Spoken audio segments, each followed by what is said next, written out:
嚟到屬雞嘅運程咯喎，我知道我哋嘅導演咧係屬雞嘅，咁所以咧我特登上 ChatGPT 度 check 佢個運程啦，好似都唔錯㗎喎，係咪真㗎，師傅？你 check 到佢有啲乜嘢係唔錯㗎？佢話桃花運唔錯咯。咁我而家就要講解下咧屬雞嘅朋友咧嚟緊嚟年2026年嘅運程係點喎？屬雞嘅朋友咧，如果有機會嘅話咧，都去拜下太歲啦，因為佢都係破太歲。通常頭先學咗少少㗎啦，係嘛？太歲都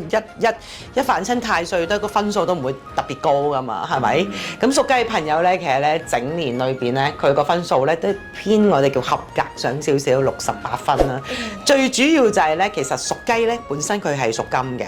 咁咧金即係你知道啦，火同金之間都會有相破噶嘛，你攞啲金去燒下都係會溶噶嘛，係咪？咁所以咧嚟到咧就會形成一個叫做咧金火相戰嘅格局㗎，係啦，喺紫微斗數仲要多咗咧2粒星咧，都係關於啲口舌是非嘅，係啦，就係嗰個勾當個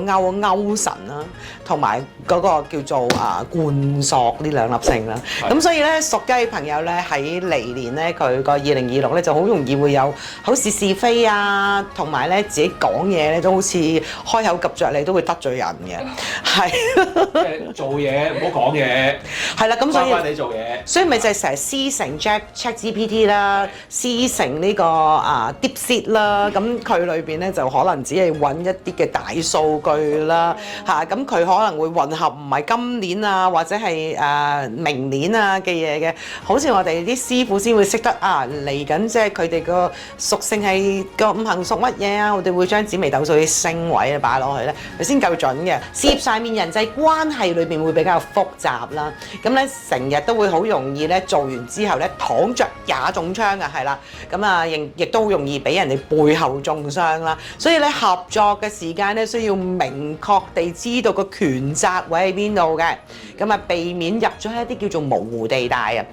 財運方面咧就正財收入咧都 OK 㗎。唔錯㗎，導演係啦，咁但係咧就係因為收入都叫做有增加咧，咁令到自己個使費亦都多咗，咁甚至乎有啲不必要嘅破財都會突然間出現嘅，咁留意翻啲合約性嘅細節啊，可能我原本以為做完呢個 job 咧賺到好多錢，點知原來有好多唔同額外嘅支出咧出咗去咧，就令到自己好似收入就少咗，避免呢啲叫做財務糾紛啊嚇，咁然後健康啦，都係肺部啊、皮膚啦。咁樣就會留意導演千祈唔好拍嘢拍到熬夜，熬得太夜，情緒會特別容易暴躁㗎。要得閒咧，要自己將自己 schedule 咧就要 mark 定佢咧，揾一啲地方嘅時間咧要去舒壓下，去下旅行，去下玩下咧，咁就可以再充下電就翻嚟咧，咁個人就 energy 滿滿㗎啦。咁家庭方面咧就係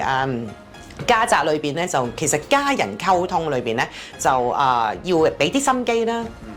大家都係相處好好嘅，不過咧就會因為咧屬雞嘅朋友咧，佢好多分唔同嘅年份啦。其實屬雞嘅朋友咧都會特別對啲我哋叫做器械嘅嘢會特別有興趣嘅。會頭先啱啱已經發生咗一下㗎啦，突然間個鏡頭吱聲啊！佢嗰啲電器咧要有啲維護啊，同埋會自己唔知喺2026咧就係對自己嗰啲儀器啊同電子性嘅嘢咧都會特別容易整爛嘅一早已經寫定咗㗎啦，所以佢根本就行緊呢個運嘅啦。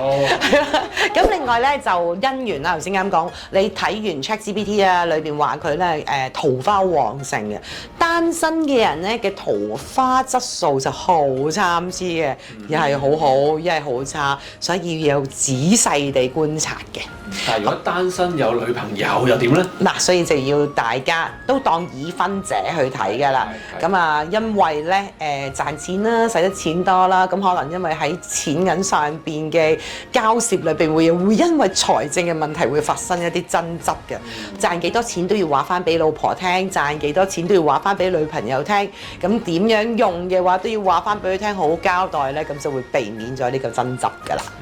咁除之外咧，就佢哋嗰個增加運程嗰個建議咧，咁因為屬雞嘅朋友咧就同屬龍咧，大家好合嘅。咁大家如果喺合作大家如果工作啊，或者係拍拖，或者又點都好啊，家人裏邊都有屬龍嘅人咧，你會發現咧個運程會提升嘅，即係自己要捉住屬龍嘅人喺身邊啊嚇。冇錯，我都記得係啦。生肖上嗰個方向咧，東南位咧就可以擺一啲叫流動嘅嗰啲叫做水動波，相信你哋見過風水擺設裏邊有啦。咁另外咧，亦都有一啲咧，我哋自己咧都會有做過嘅一啲嘅風水擺設，就係其實係一啲香薰機，咁裏邊有啲香薰咧會噴一啲招財嘅氣味啊，或者會噴一啲咧招人緣嘅氣味啊，咁擺喺你哋嘅風水嗰個方向嘅東南方咧，就有助解你哋嗰個破太歲嘅影響。但係咧，如果我哋喺九宮飛星的話咧，咁其實咧你都要留意翻自己個屋企嗰個東南方咧，會唔會係同個廁所有關咧？如果有嘅話咧，咁我哋就叫你哋唔好擺㗎啦。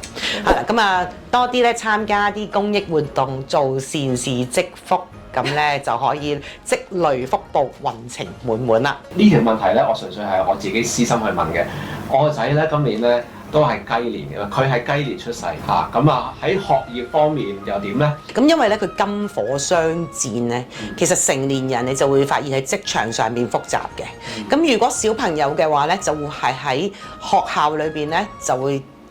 互相有啲叫做鬥爭，未畢業嘅小朋友嗰班全部都係雞㗎嘛。